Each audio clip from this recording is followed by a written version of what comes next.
So my reporting partner at the Daily Beast it was funny. I had come from conservative media. He had come from Mother Jones and was, so a very, very much a progressive publication. You were the odd couple. Exactly. And White House people were way more open to talking to him than they were to me.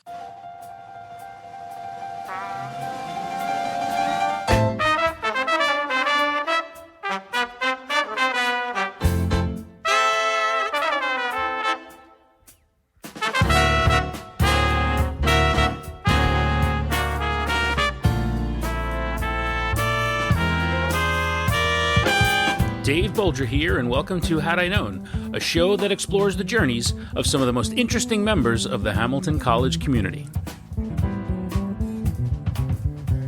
This week's guest is Lachlan Markay, class of 2009. All right, some important business to get out of the way right up front. I want to wish a very happy birthday to my son, Travis. I hope you have a great day, buddy, and I love you. All right, welcome back in for another one. Thanks for listening. This week, we talked to Lachlan Markay, class of 2009, a political reporter at Axios. It was interesting to talk to Lachlan about his career in journalism, where he started in conservative media at places like the Washington Free Beacon. He then went on to work for 4 years as an investigative reporter for the Daily Beast.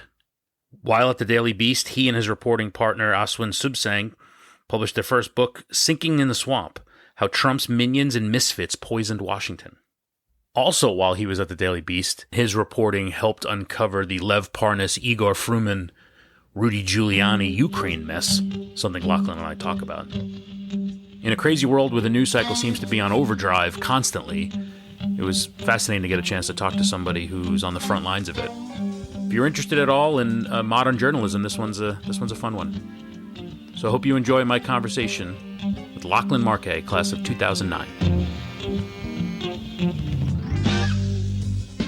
How you doing? I'm doing well, all things considered. Hell of a time to be in the business you're in and switch jobs, huh? Yeah, it is. I think I switched jobs like 2 days after the Capitol attack. Oh my goodness. So it was just trial by fire. So. And switching jobs in the middle of a pandemic and working remote and all that on top of it, right? Yep.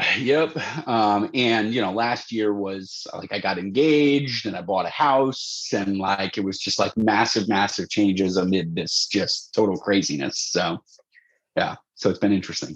And new gig going well? New gig's going well. It's fun.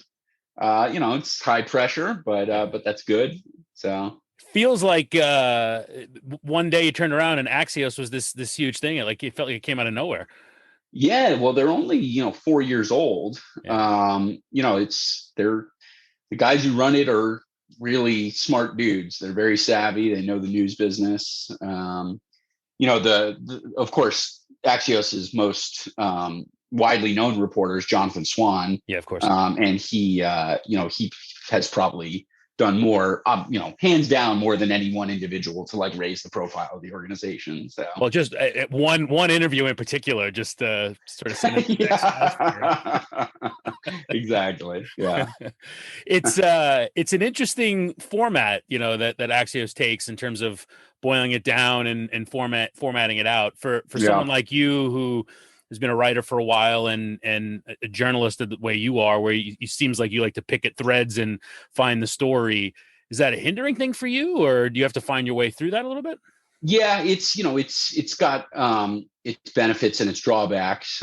Like you say, I do like to really sort of get into the weeds, and I have a lot of fun. Like doing the digging, the research, and the investigating is the really fun part for me, and I like to sort of share that with readers. That's not really an option in this format. But it does make me, it forces me to be a better writer and a better reporter, basically. Get to the point, right? Exactly. And really draw out what's important. And, of course, that's the purpose of all reporting. Well, most reporting. But, very rarely do people do it well, myself included. So this really forces me to think about that, think twice about it. And like you say, really sort of zero in on what's important.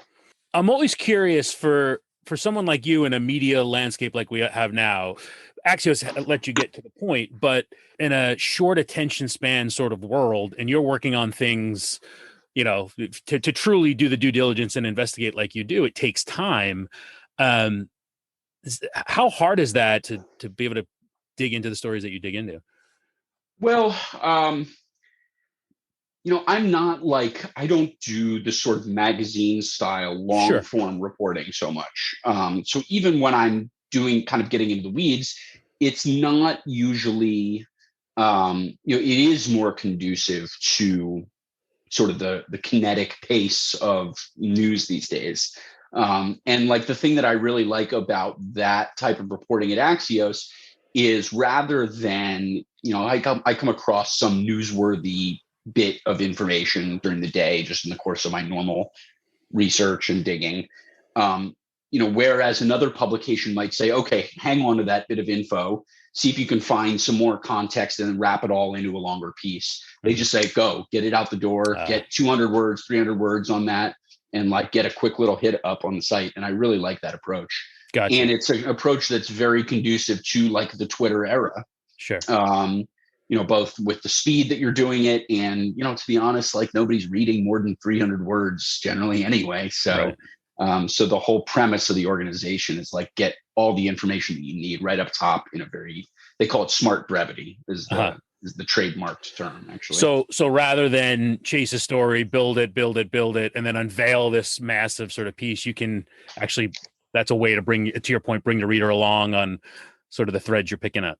Right. And, it's so when I was at the Daily Beast until this year, of course, and probably the biggest story that I did for them was actually multiple stories and was about these guys who were teaming up with Rudy Giuliani to like dig dirt on Hunter Biden. Oh, it's in my notes to talk to you about. So I'm glad you brought it up. And it was basically something that I worked on over the course of like a year or 18 months. Yeah. And it started with this very sort of obscure donation. I really had no idea what I was looking at. And I just sort of kept piecing more together, and I would report out little bits of it in this weekly newsletter that I had, Pay Dirt. And then all of a sudden it blew up, and I had been following it for months. And so and for those that don't, this is the Lev Parnas. Right. Lev Parnas and Igor Fruman, their company, Global Energy Producers. And, of course, they're now both on trial. And so that was a great example of what might be like a 10,000 word story in the New Yorker being drawn out over a year's worth of much shorter stories where I incrementally sort of advance it. And that's a format that I think I'm much better suited to than those Jane Mayer style, long form pieces. And how does that come? So it started with you noticing in what seemed like an irregular or an odd pack contribution to a pack. Right. How does that get flagged for you, and what starts at you going down that road? Yeah, I've talked to a few students about this recently. A couple people from Hamilton who've reached out who've sort of wondered about that, and what I've told them is that it basically just requires constantly looking through these forms and just sort of knowing what they usually look like. And what a standard FEC filing, even with very large numbers, once you have a sense of what that looks like and what that should look like, then anything that sort of seems out of the ordinary is going to immediately jump out at you. Mm-hmm. So with this one, I think it was a matter of, I saw a $325,000 donation from a company I'd never heard of before, and I punched the company's name into Google, and like nothing came up. And that's really weird for a six-figure political donor. So immediately I knew there was something there, even though I didn't really know what it was. So in other words, the lack of information or a lack of information is very often a tell that that there's something worth digging into. Mm. So, and it seems like in digging into some of the work you've done, you are a big follow the money kind of guy. Yeah, there's usually a story in following the money, right? Yeah, and I try not to, because it's very easy to get sucked into, it's easy to sort of shortchange the people that you're writing about because, political donations and lobbying and, these are all things that are sort of byproducts of our open democratic process. Lobbying is a First Amendment protected activity. And so I try not to fall into the trap of thinking that, political money is in itself evil or bad, or that, every donation is corrupt in nature, or every lobbyist is, out for a very, sort of esoteric or evil influences. But I do think that you get a perspective on policy and politics by knowing who's providing the funds and wielding that behind the scenes influence that you don't get from just like straight policy reporting. Yeah. For every Lev Parnas that you uncover, how many dead ends do you have to endure, and how much patience? For every Lev Parnas, thousands. My day is basically spent looking. The first thing I do every day is I check new FEC filings. I check new domestic and foreign lobbying filings. I check new Securities and Exchange filings. I check new federal communications political ad filings. So and the vast majority, it's very rare that, I wake up and boom, there's a story waiting for me. Sure. So, so even if 0.1% of those filings that I'm looking at turn into a story, that's a pretty decent conversion rate just because I'm doing it so much. It's sort of a labor, maybe not labor intensive. It can be tedious if you don't enjoy it like I do, because that conversion rate is much lower than maybe other sort of reporting activities. But I found that it's a type of reporting that where I have a lot less competition than sort of more traditional journalism, and I'm much better at it, and I enjoy it more than your average reporter. So I've sort of found a little niche where I can have a value add in this very sort of crowded and frenetic news environment. And then how does that jive with the pressure of being on a deadline and having to push stories out there? If there's not a story to find, you got to go find one. Yeah, it can be infuriating and really frustrating. And, you can ask my fiance, it's pretty common that I walk downstairs and I'm just totally dejected. And, she's like, what's wrong? And it's just like, I can't find, nothing is connecting, nobody's returning my calls, just haven't been able to nail it down. So, it'll be 1 hour, it'll be that. And then the next hour will be like, holy shit, I found it. I got this great story. So, the emotional swings can be pretty intense. So that's interesting. And then you mentioned in the past having a newsletter. It's that medium, that forum seems to be continuing to explode. It's interesting. What's old is new again, right? Podcasts and newsletters are like the mediums du jour. What kind of pressure do you feel with Twitter and newsletters and to have to be out there in multimedia? And then you're a guy, especially when you have a big story, are doing the cable news circuit and promoting your stories as well. Do you feel the pressure to be a multimedia sort of brand unto yourself? Well, no, I particularly enjoy the newsletter format because I think it provides a sort of connection with your reader that you don't get from a website or if you're on TV or radio. And I think if someone is proactively subscribing to your newsletter, it sort of filters out folks who are not as interested in what you're writing about, and what you're left with is a readership that is interested in the things that you're putting out on, to a greater degree than it would if you were just publishing something on a website. I think, it affords a lot of autonomy to reporters, the newsletter format, particularly with the rise of platforms like Substack, which is just exploding right now for independent writers. And I think it's a product of the decline or the sort of waning influence, I guess, of journalism institutions versus the influence of the individual personalities in the news or punditry business. So, the top writers at the New York Times, for instance, people like Maggie Haberman or Peter Baker, are vastly more, I don't want to say they're more influential, but they're vastly more popular on social media, say, than the New York Times as an institution. Sure. And they're people, you can interact with them and you feel like you're not talking to a brand or you're not being talked to by a brand. And I think that's much more conducive to sort of the digital news age. And it's the same trend that I think has fueled this rise in newsletters. So, So yeah, everything that's old is new again, but at the same time, it's a format that's very modern in a Yeah, sense, sure. culturally, if not technologically. Yeah. How much pressure as a reporter do you get put on you in terms of the readership, the views, the open rate on the emails? Are you getting that data, and are you judging yourself on that performance?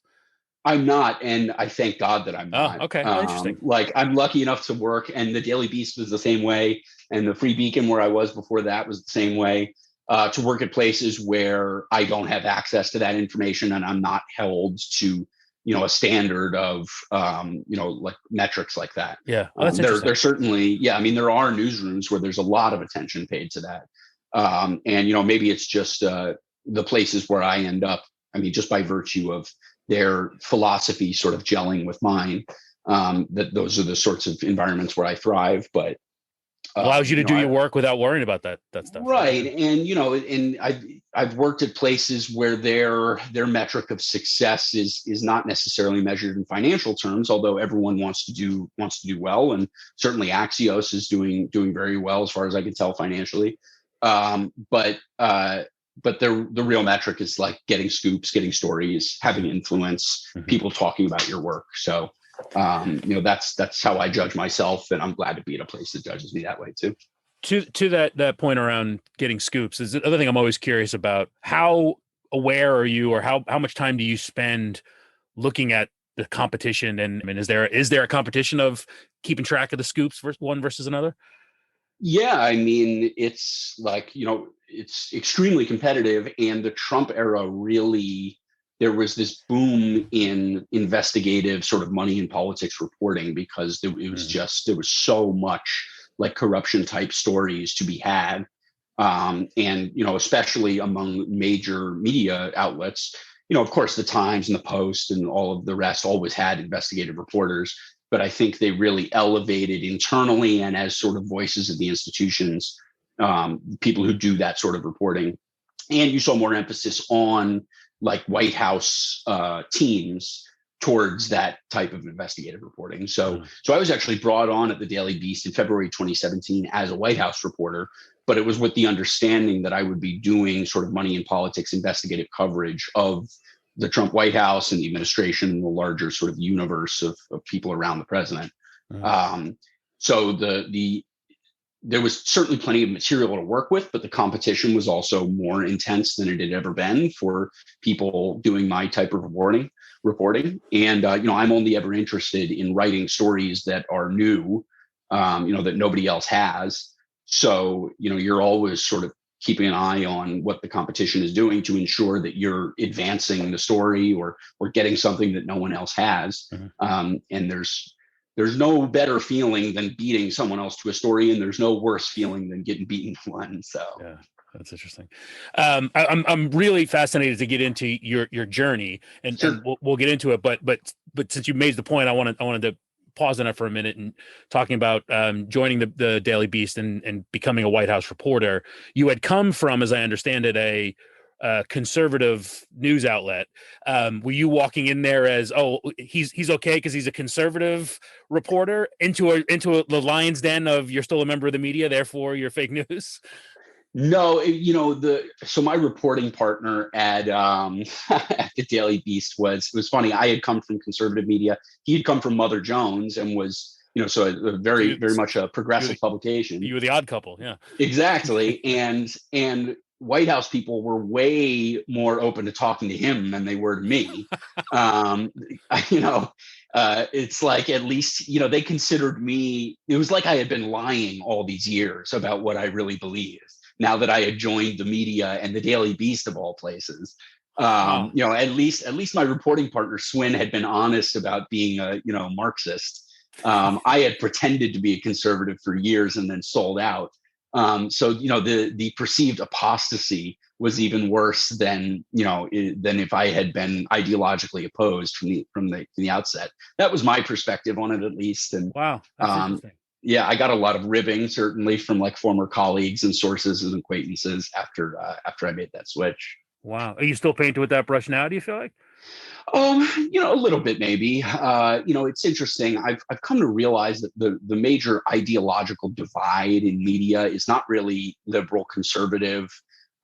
It's New York, DC, at least in political media. And I've been in DC my whole career, and I found that Washington reporters take a much different approach to political coverage than New York reporters do. And in general, it's a more I guess, for lack of a better term, empathetic approach, where you actually, the people you're writing about, you get drinks with them, you think of them as human beings. And I think there's a much more combative approach that a lot of reporters in New York take, because I don't think there's that personal connection there. And that's a generalization, of course. There are people in both cities who do the opposite or neither. But that's been my experience. And so even being at a publication like the Daily Beast that has a reputation for being left of center, I think the DC bureau, which is pretty small compared to the rest of the organization, was seen as was seen as more sort of middle of the road than the publication in general. Mm-hmm. And was the jump from a conservative media outlet to a middle of the road / left slant sort of media a conscious decision to broaden out, or like what was driving the? Did you not want to be painted as a conservative media guy? No, it wasn't that. I still considered myself and would tell anyone who asked that I was a conservative.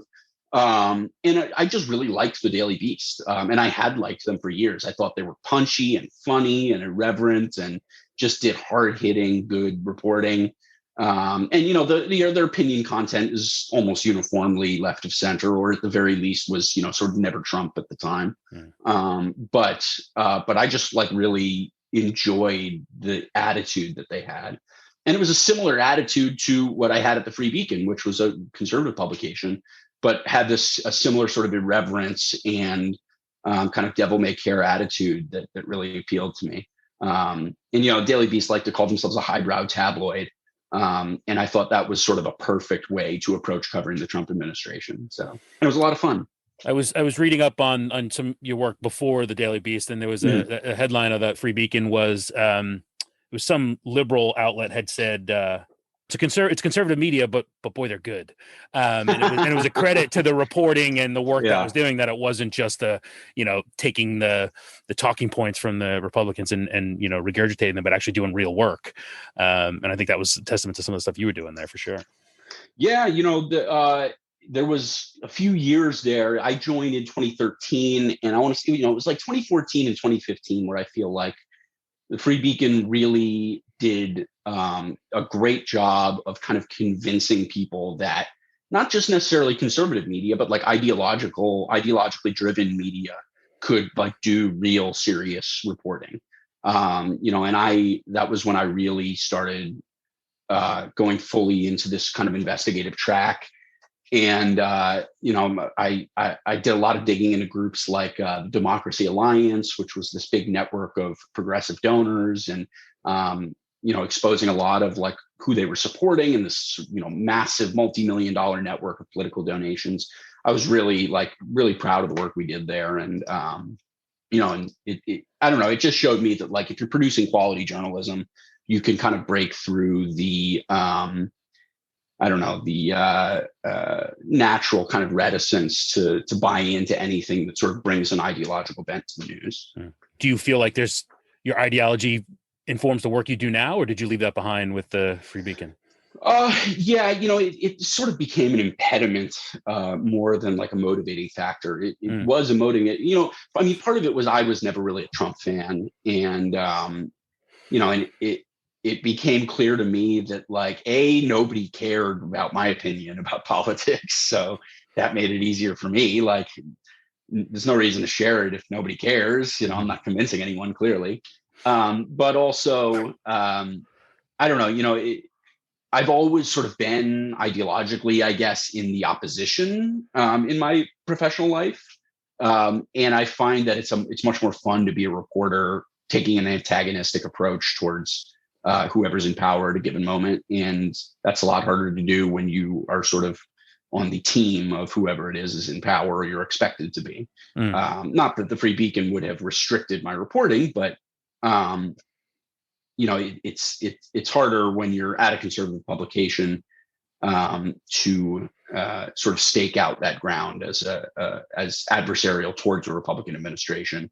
And so I don't know. I just thought it was time for a change. Did that being in the opposition was that part of your Hamilton experience as well?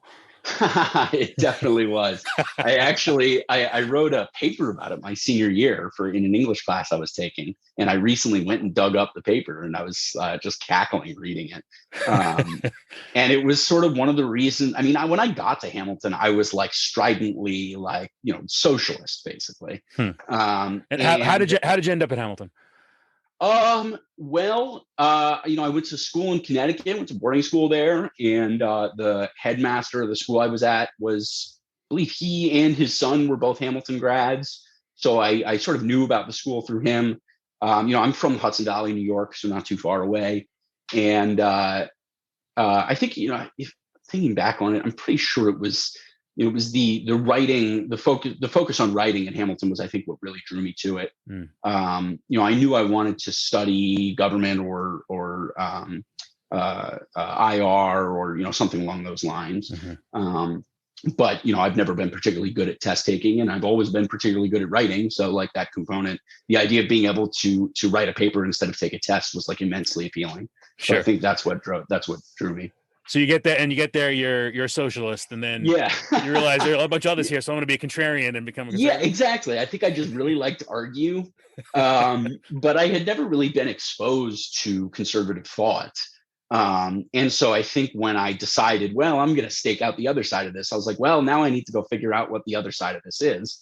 And that led me to read a lot of people who, much to my surprise, I actually really agreed with. And as a matter of fact, I have a friend, a former Hamilton student who was taking government class with me. I believe it was sophomore year. And we were both, rushing to do these readings before class. And we're sitting together in, I think it was my dorm room. And he said that at one point I looked up at him and I said, Sam, I think I'm a Republican,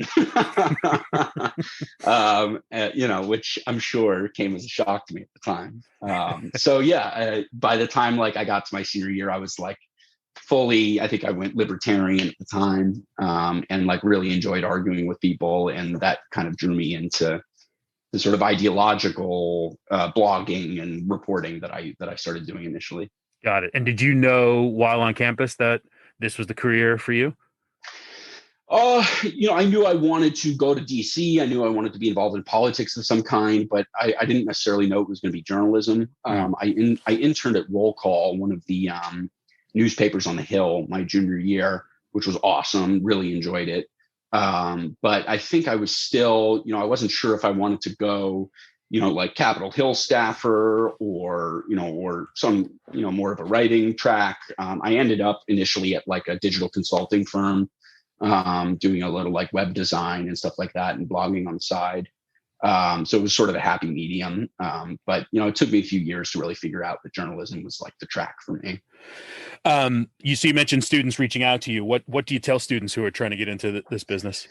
Well, if they want to do, what I wish I had done at Hamilton was to, write for the Spectator or my senior year, I wrote for, I actually started up with a friend, sort of a conservative alternative newspaper, which I'm really happy that I did, because I shouldn't have waited until my senior year to get involved in some sort of, writing or journalism or politically oriented kind of activity on campus. If someone had told me at 19 that you need to be doing more extracurricular activities, which I'm sure my parents were telling me, I think I just kind of blew it off and was partying. And it sounds cliched, but I would have advanced my post-college career considerably if I had been more active with, in particular, the Spectator. It's I never worked for the Spectator, and it haunts me to this day. That's interesting. So I don't know. I just think back on missed opportunities in Hamilton and things that I would have done. And, if I could do it over again, I would take advantage of all of these, because getting out of college with all of that on your resume is you're basically advancing your career by a year or two, just right off the bat. And I'm 34 years old. If I could have been where I am now at 32, I'd be in a much better position. So. So that's interesting. So you do feel like had you done more at school, you would have been further, you would have gotten ahead faster. Yeah, definitely. If for no other reason than, I didn't really know, like, at least in DC, and I would imagine it's the case with any other sort of esoteric professional culture, knowing the institutions and the big names and the people who are involved is really an asset. And that requires sort of socializing with and being around other people who are also in or interested in that world. So, knowing the roles or the reputations that certain publications have, let's say, is like something you really get by being in the world of reporting. So, if my social circle at Hamilton, for instance, had consisted of more people who were interested in journalism, I feel like I would have graduated with a better understanding of the journalism world, who to talk to, which organizations would be, a good fit for me, or I'd be interested in working at or with. It's that sort of institutional knowledge that you build up pretty quickly once you're actually in the field. But I feel like you're at a major advantage if you can graduate with that knowledge over people who are just sort of flying blind initially. Maybe they know some of they have some of that institutional knowledge, but the more of it you can have, the better position you're going to be in.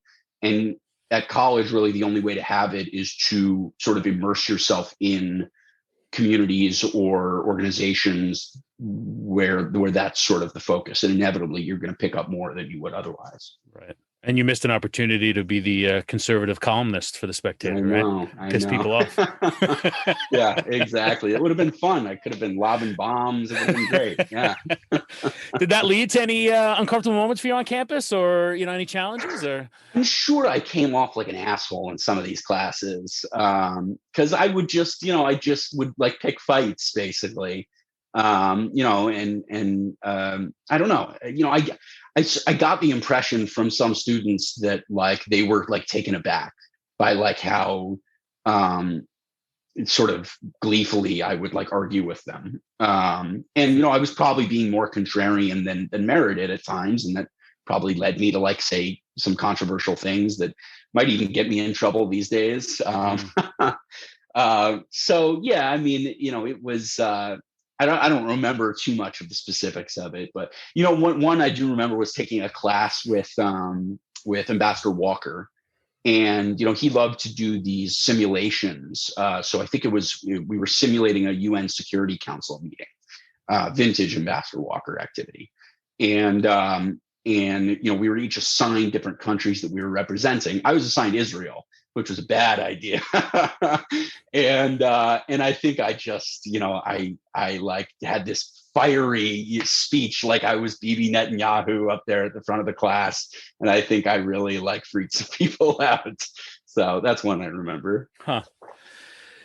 And on that note, I guess, one of the things I wanted to ask you is there seems to be a very fine line between just gotcha journalism and actual real hardcore reporting. Yeah. And, people getting called out for things that they said or did when they were in college. For you, and I know that that's not the type of work you do, but I'm curious to get your take on that line, especially in this sort of, takedown sort of society we live in these days. Yeah, when I did that internship in DC my junior year, I had like a little personal blog on the side, and I am like so glad that, and I've tried, that none of these things that I wrote are still available online, because I'm sure they would be humiliating, and I've probably written stuff. This was, in the heat of my like Ron Paul libertarian phase. I'm sure I wrote stuff that I would regret and that would make me look terrible today. And this was 2008. So, I wasn't on Twitter yet. I wasn't using Facebook to really share like, news content or anything. And there are just so many more opportunities these days to just very easily, quickly, and without thinking, share your sort of personal thoughts.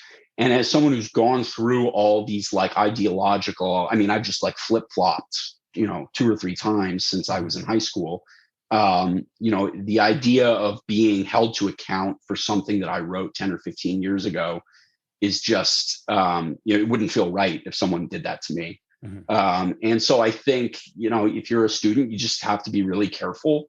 And if I were working at Hamilton right now, I would be making it a priority to provide spaces for students to share their opinions in ways that aren't going to follow them years down the road, some sort of closed ecosystem to vent those sorts of, that sort of thinking that students inevitably have about, very contentious political, cultural, social issues. I do think it's kind of a problem because that age is when you're supposed to be thinking about and sort of pushing the boundaries of your own views and opinions and thoughts. And that can easily result in you saying things that, you didn't entirely mean. It can come back to haunt you. And I think we need to be encouraging that and making sure it doesn't come back to bite kids. And it's this weird sort of, if to get heard, you have to be outlandish. And then, you say something that you don't mean. And at the same time, no one's listening to each other anyway, right? It's just everyone's out to make a point. Yeah. Well, that's true. I just,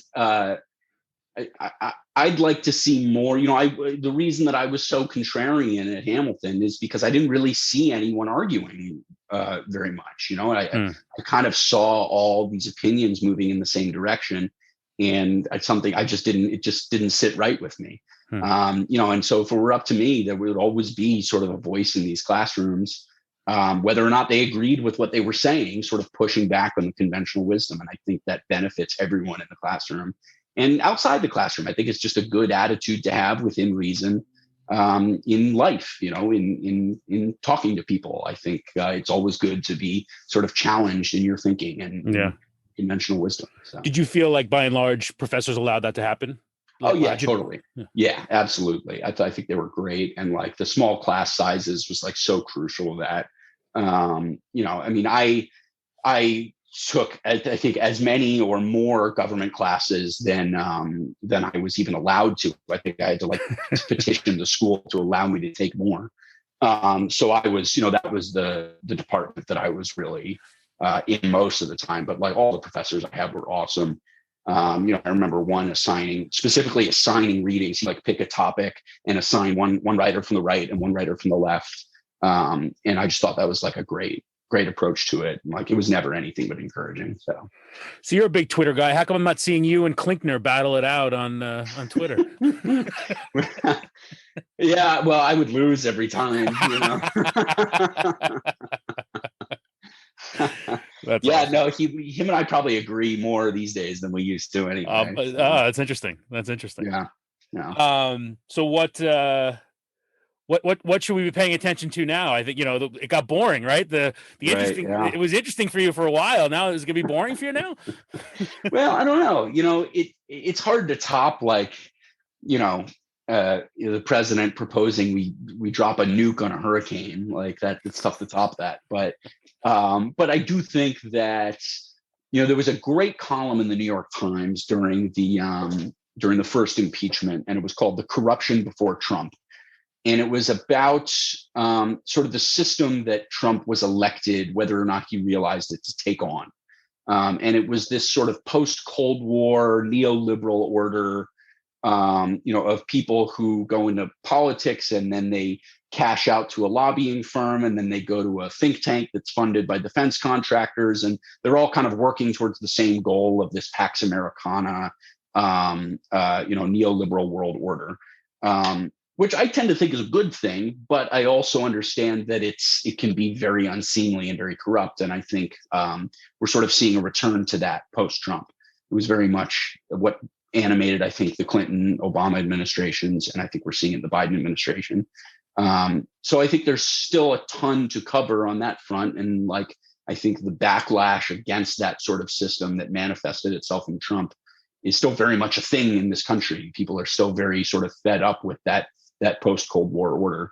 And you see it represented by people who sort of served in the Obama administration and then they cashed out to Fortune 500 companies and now they're coming back into government. And that provides a lot of opportunities for investigative reporting. So that's really what I've been exploring. And maybe if it's not, the greatest political scandal in the history of time every week, right? If you go back and look list Yeah, of all the crap that went on, any one of them in any other age would have been like a massive scandal, and we just forget that even right, happened. At least now maybe right. there's a little room to breathe on some of these stories, right? Yeah, yeah. It's I'd be lying if I said I don't miss kind of the adrenaline rush of it. Right. Or at the very, I mean, like you say, there was always something to write about. It was a lot rarer that I got frustrated by, the lack of available material. So I suppose, it's good for the country if politics is a little more boring, but, as a reporter, you always want excitement. So, So I work in marketing, I work in advertising, and mhm. I was at an event this several years ago. I was at a CNN event, and I sidled up to Jake Tapper and was just chatting him up. And at one point, I said to him, "Be honest, you like the guy? He's good for business." And he just kind of gave me a look. He gave me a look and walked away. But I'm like, "You didn't say no." Yeah, Les Moonves, the president of CBS News, said in 2017, Trump may be bad for the country, but he's great for CBS. 100%. I mean, I you think look anyone who doesn't acknowledge that is lying to you. look So at cable news ratings over the last 4 years, and especially yeah, over the last two and last year. yeah, It's insane. It's absolutely insane. yeah. So, what story should we be paying attention to? What are you working on? Well, let's see. What do I have going on tonight? I got a piece on Democrats fundraising off of Anthony Fauci. They continue to, he's like their top. They're not really plugging Biden in their fundraising appeals as much as they are Fauci, which I found entertaining. Hmm. I'm going to have a piece on Sunday on the Virginia governor's race and some of the sort of shady characters that are getting involved there. And then, I'm looking to do a long-term piece on email fundraising, basically, and how this whole very lucrative industry has been captured by a few consulting firms, and how both parties are sort of trying to take back control of this, multi-billion-dollar financial engine for their candidates that has basically been like monopolized by these extremely well-paid, handful of consultants. Yeah, yeah. Well, I enjoy reading your stuff. Thank you. We didn't talk about your book, but that had to be fun. Yeah, it was good. It was good once it was over. Writing a book was brutal. You gonna do it but again? being an author is cool. So yeah, right. You gonna do it again? Yeah, probably. In journalism, unfortunately, you got to find ways to sort of supplement your income, especially in a town like Washington. And that's a good one. That's a good way to do it. So, when another topic sort of crosses my plate that I think is book worthy, then I'll get going on that. But I'm in no rush. Right. Well, I want to talk to you again when that's done. Yeah, absolutely. Happy. When I think you gave a little bit of this answer already, but if you think back in your time in Hamilton as a contrarian and your journey until this point, anything you wish you had known? Yeah, I mean, nobody. The thing is, maybe it's a journalism specific thing, but I suspect it applies to other professions as well. Is that nobody gives a shit about your opinion? Basically, is what is what I wish I had known. I got out of Hamilton and I thought I knew a lot more than I did, and I went into like media criticism, and I was like 23 years old, writing these like fiery blog posts about veteran reporters who are better than I'll ever be. So it's I think it's easy at a place as really elite as Hamilton to kind of lose a bit of the bigger picture. And I think like humility is really important for all of us to sort of understand, to know what we don't know. And I think that'll just make you it'll make you better at any job you're doing, and it'll just make you a better person. So yeah, that's sort of the big picture thing I wish I had understood. Were there real moments of were there humbling experiences that help you learn that along the way, the hard way? Every time I publish something and I get some little fact wrong, because of sloppiness or or even if it's someone lied to me and I didn't catch it, it just like it feels like it takes a little bit of my soul. It's a terrible feeling. And there's this this realization that if I had just thought more about what I don't know about this story or this person, or what fact would contradict this sort of preconceived idea that I have in my head of this. If I had thought more about that, I could have avoided that. So it's a constant struggle. It happens to this day.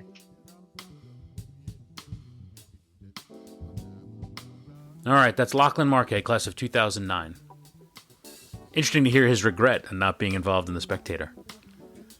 I was a writer for The Spectator. I was an editor. Sports editor, but I was an editor. I'm not sure it would have gotten me a head start in a career in journalism, but interesting to hear his take on that.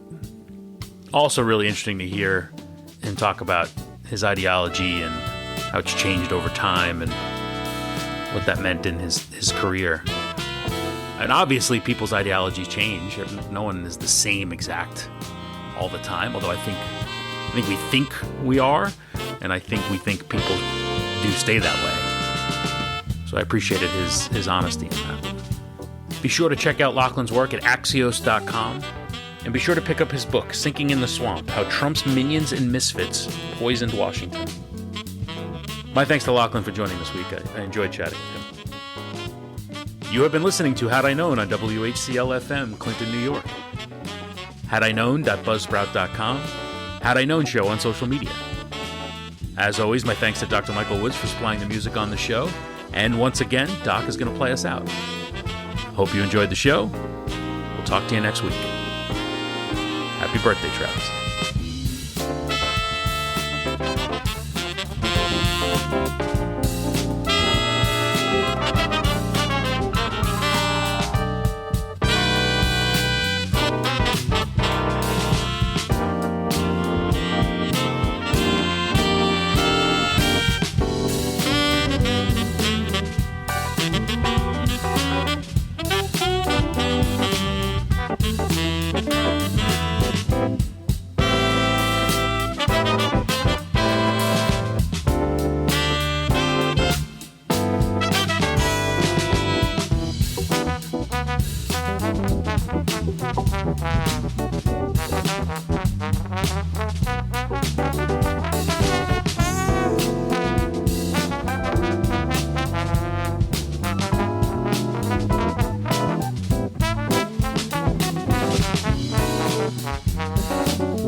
Had I Known podcast show on your radio or take it to go.